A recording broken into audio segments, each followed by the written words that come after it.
नमस्कार विद्यार्थी मित्रांनो, इयत्ता 6वी धडा विषय विज्ञान धडा 9वा गती व गतीचे प्रकार। दैनंदिन जीवनामध्ये आपण अनेक वस्तूंमध्ये हालचाल होताना पाहत असतो। तर त्या हालचाल होणाऱ्या वस्तूस आपण गतिमान वस्तू असे आपण म्हणतो। तर गती म्हणजे काय? तर गती म्हणजे एका विशिष्ट वस्तूचे ठराविक वेळेत एका ठिकाणापासून दुसऱ्या ठिकाणी होत असलेले विस्थापन याला आपण वस्तूची गती असे म्हणतो। गती म्हणजे वस्तूचे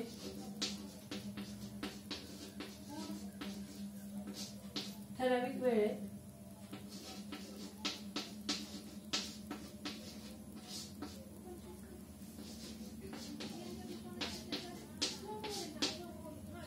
एका ठिकाणापासून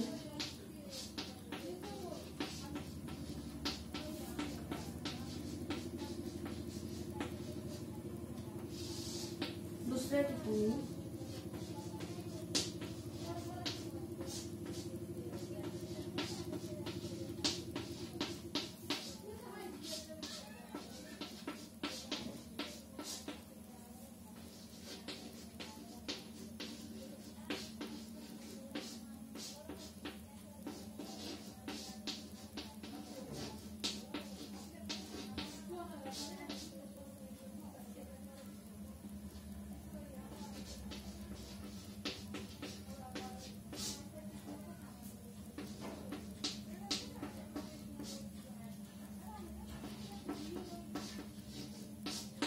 गती म्हणजे काय? तर वस्तूचे ठराविक वेळेत एका ठिकाणापासून दुसऱ्या ठिकाणी होत असलेले विस्थापन याला आपण त्या वस्तूची गती असे म्हणतो। उदाहरणार्थ हा सपाट पृष्ठभाग आहे, यावर आपण हा बॉल ठेवला तर त्याला आपण बल दिले तर तो या ठिकाणापासून या ठिकाणी जातो, याला आपण वस्तूचे एका ठिकाणाहून दुसऱ्या ठिकाणी जातो याला आपण वस्तूचे विस्थापन असे म्हणतो। विस्थापन असे म्हणतो म्हणजे ए ठिकाणचा बॉल हा बी ठिकाणी जातो याला आपण वस्तूचे विस्थापन असे म्हणतो। तर गतीचे दोन प्रकार पडतात। एक रेषीय गती, एक प्रकार पहिला रेषीय गती,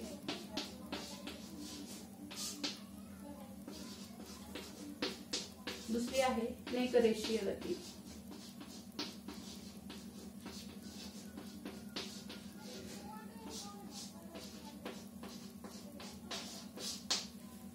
रेषीय गती आणि नैकरेषीय गती। रेषीय गती म्हणजे काय? एका सरळ रेषेत जाणारी, आणि नैकरेषीय गती म्हणजे एका सरळ रेषेत न जाणारी। रेषीय गतीची उदाहरण आहे आगगाडी। आगगाडी ही सरळ एका रेषेने जात असते, किंवा रस्त्यावर धावणारी भरधाव वाहने ही देखील रेषीय गतीची उदाहरणे आहेत। नैकरेषीय गती म्हणजे ज्या गतीची दिशा ठरलेली नसते किंवा एका सरळ रेषेत न जाणाऱ्या गतीस आपण नैकरेषीय गती असे म्हणतो। तर आज आपण नैकरेषीय गती व तिचे प्रकार यांचा आज अभ्यास करणार आहोत।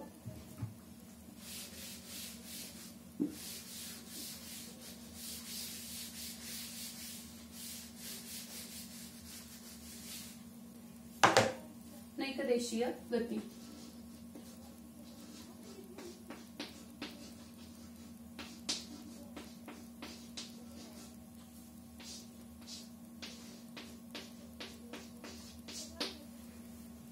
नैकरेषीय गती म्हणजेच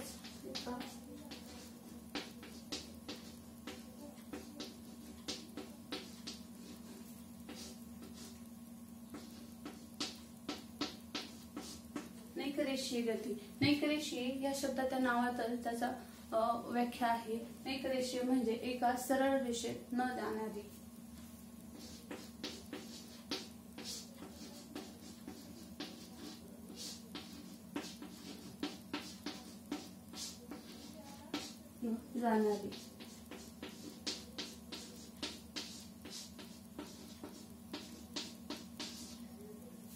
एका सरळ रेषेत न जाणाऱ्या वस्तूच्या गतीस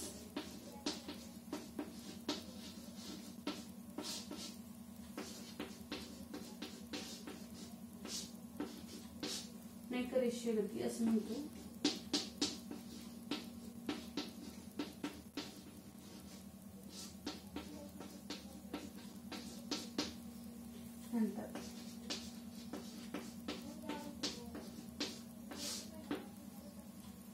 नैकरेषीय गतीची काही उदाहरणे आहेत. नैकरेषीय गतीचे एकूण 4 प्रकार पडतात.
नैकरेषीय गतीचे हे 4 प्रकार पडतात. पहिला आहे आंदोलित गती, दुसरा आहे वर्तुळाकार गती, तिसरा आहे नियतकालिक गती आणि चौथा आहे यादृच्छिक गती. तर यातील आपण पहिला प्रकार आंदोलित गतीचे माहिती बघूया.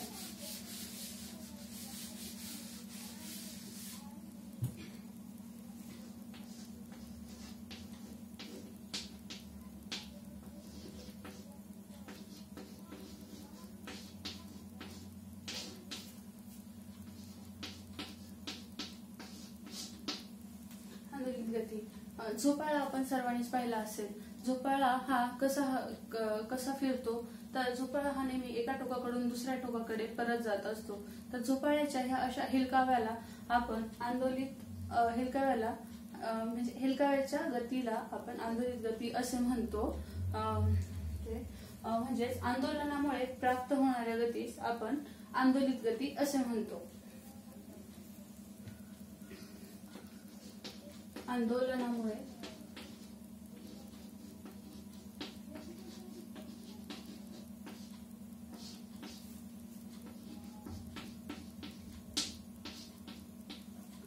होणाऱ्या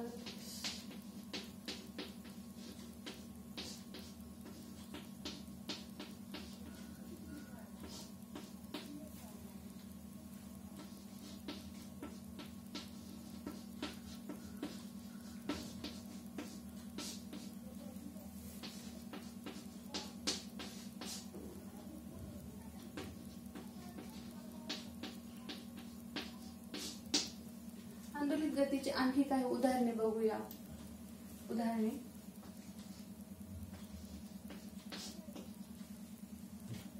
पहिला आहे झोपाळ्याचा हेलकावा म्हणजे झोपाळ्याची गती.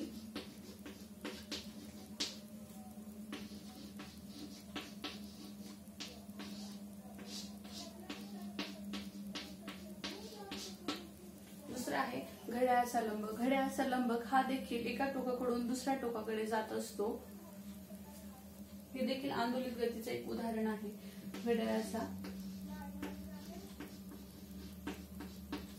लंब.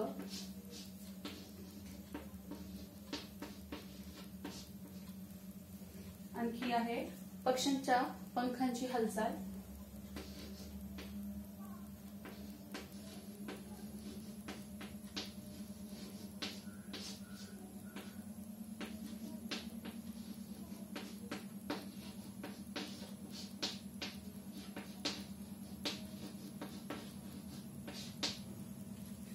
आंदोलित गती म्हणजे काय?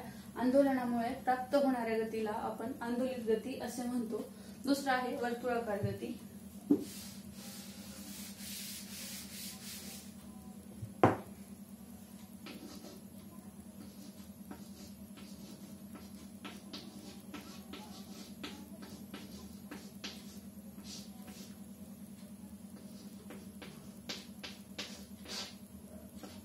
वर्तुळाकार गतीच्या नावातच आहे वर्तुळाकार म्हणजे वर्तुळाकार मार्गाने फिरणाऱ्या गतीला आपण वर्तुळाकार गती असे म्हणतो.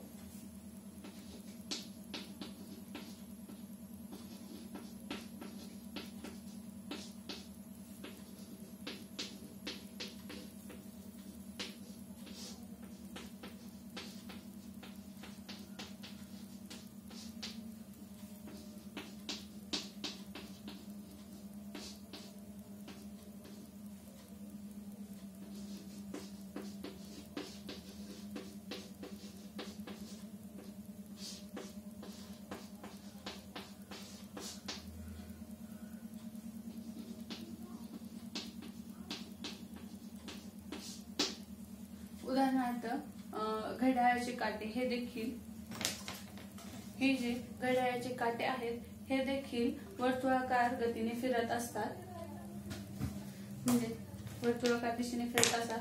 तसेच आकाश पाळणा हा देखील वर्तुळाकार मार्गाने फिरत असतो. आणखी मेरीगो राऊंडची फेरी हे देखील वर्तुळाकार मार्गाने फिरत असते. उदाहरणार्थ घड्याळाचा काटा,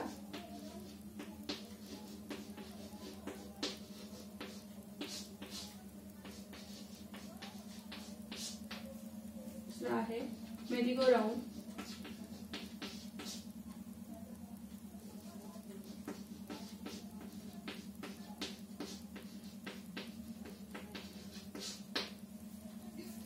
वर्तुळाकार गती म्हणजे वर्तुळाकार मार्गाने फिरणाऱ्या गतीला आपण वर्तुळाकार गती असे म्हणतो. तिसरा आहे नियतकालिक गती.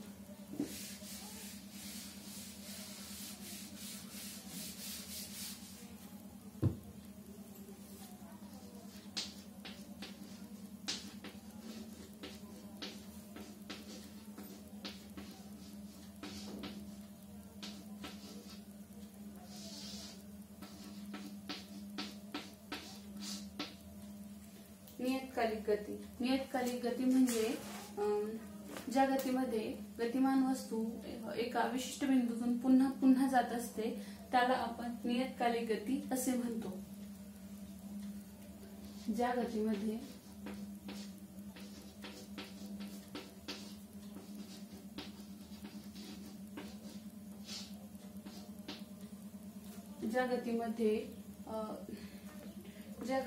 गतिमान वस्तू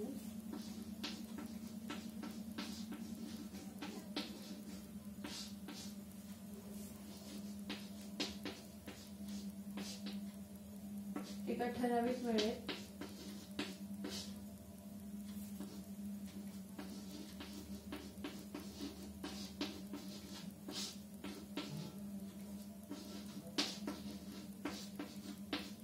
एका विशिष्ट बिंदूतून पुन्हा पुन्हा जाते.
नियतकालिक गती म्हणजे काय? ज्या गतीमध्ये गतिमान वस्तू एका ठराविक बिंदूतून पुन्हा पुन्हा जाते त्याला आपण नियतकालिक गती असे म्हणतो.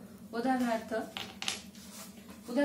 हा घड्याळाचा जो सेकंद काटा आहे त्याला त्याची एक फेरी पूर्ण करायला 60 सेकंद घ्यावे लागतात. तसेच जो घड्याळाचा मिनिट काटा आहे त्याला आपली एक फेरी पूर्ण करायला म्हणजे त्याच बिंदूतून जायला त्याला 60 मिनिटे घ्यावी लागतात. म्हणजे त्याला एक फेरी पूर्ण करण्यासाठी ठराविक 60 मिनिटे लागतात. हे एक नियतकालिक गतीचं उदाहरण आहे.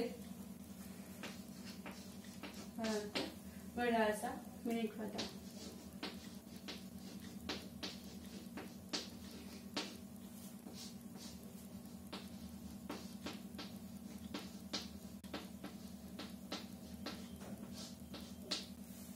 घड्याळाचा मिनिट काटा एक फेरी पूर्ण करायला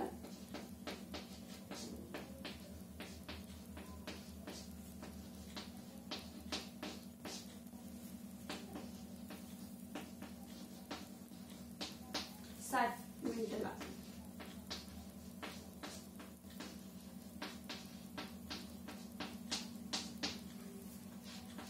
तसेच नियतकालिक गतीची आणखी काही उदाहरणे आहेत.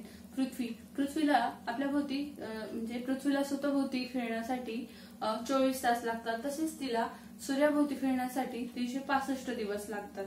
तर पुढची गती आहे यादृच्छिक गती.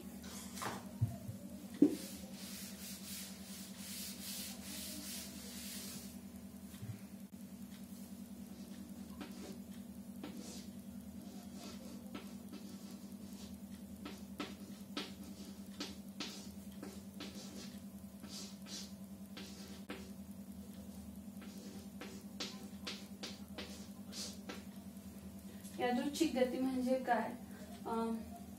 ज्या गतीची दिशा व चाल ही सतत बदलत असते तिला आपण यादृच्छिक गती असे म्हणतो. उदाहरणार्थ आपण बागेमध्ये गेलो आहे, तर बागेमध्ये खूप सारे फुलपाखरे असतात, तर ते फुलपाखरे कधीही एका सरळ रेषेने धावतात का?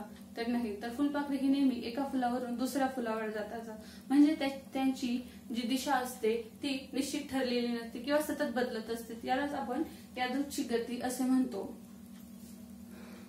ज्या गतीची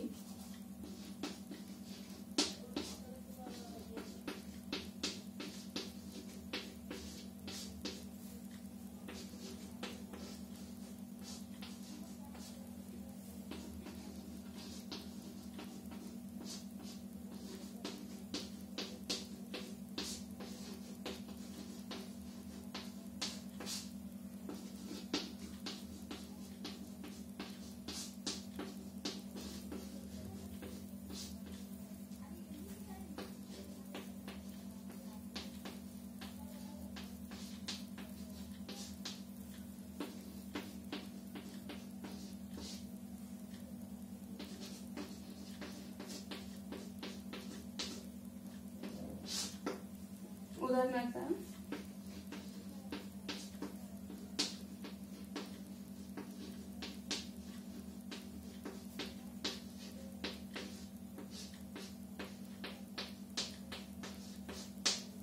फुलपाखरांची गती किंवा त्यांची हालचाल. यादृच्छिक गती म्हणजे काय? ज्या गतीची दिशा व चाल ही सतत बदलत असते तिला आपण यादृच्छिक गती असे म्हणतो. उदाहरणार्थ आहे फुलपाखरांची गती किंवा फुटबॉलच्या खेळातील खेळाडू की त्यांची देखील दिशा ही सतत बदलत असते, ते एका सरळ रेषेने धावत नाही. तर अशा प्रकारे आपण आज नैकरेषीय गतीचे हे 4 प्रकारांची माहिती पाहिली आहे.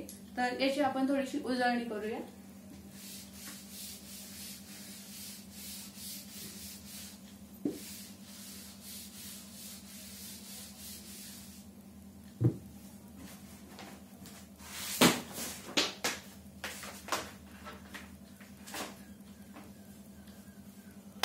पहिला आहे रिकाम्या जागा भरा. फुटबॉलच्या खेळातील खेळाडूंची गती ही टिंबटिंब प्रकारची असते, म्हणजे यांची दिशा ही सतत बदलत असते, ते एका सरळ रेषेने किंवा त्यांची दिशा सतत चाल व दिशा बदलत असते, म्हणजे यांची गती कशी आहे? यादृच्छिक गती आहे. दुसरा आहे आंदोलित गती. प्रत्येकी एक उदाहरण देऊन तुमच्या शब्दात स्पष्ट करा. आंदोलित गती. आंदोलित गती म्हणजे काय? तर आंदोलनामुळे प्राप्त होणाऱ्या गतीला आपण आंदोलित गती असे म्हणतो. उदाहरणार्थ झोपाळ्याचा हेलकावा. दुसरा आहे वर्तुळाकार गती. वर्तुळाकार मार्गाने फिरणाऱ्या गतीला, वर्तुळाकार दिशेने मार्गाने फिरणाऱ्या गतीला आपण वर्तुळाकार गती असे म्हणतो. उदाहरणार्थ पंखा.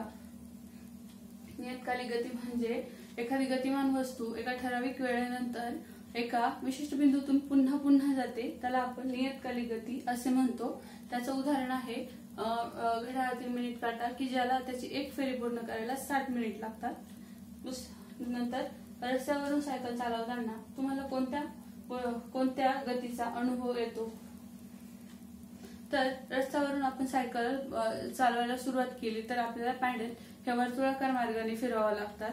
त्याचप्रकारे वर्तुळाकार मार्गाने फिरवावं लागतात. नंतर प्रवासाची दिशा ही आपली निश्चित नसते, तर आपण एका सरळ रेषेने चालायला सुरुवात करतो.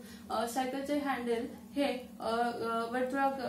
फिरवताही येते किंवा फिरवता येते, तर त्या ठिकाणी आपण रेषीय समान गती किंवा असमान गती यांचं देखील उदाहरण पाहू शकतो.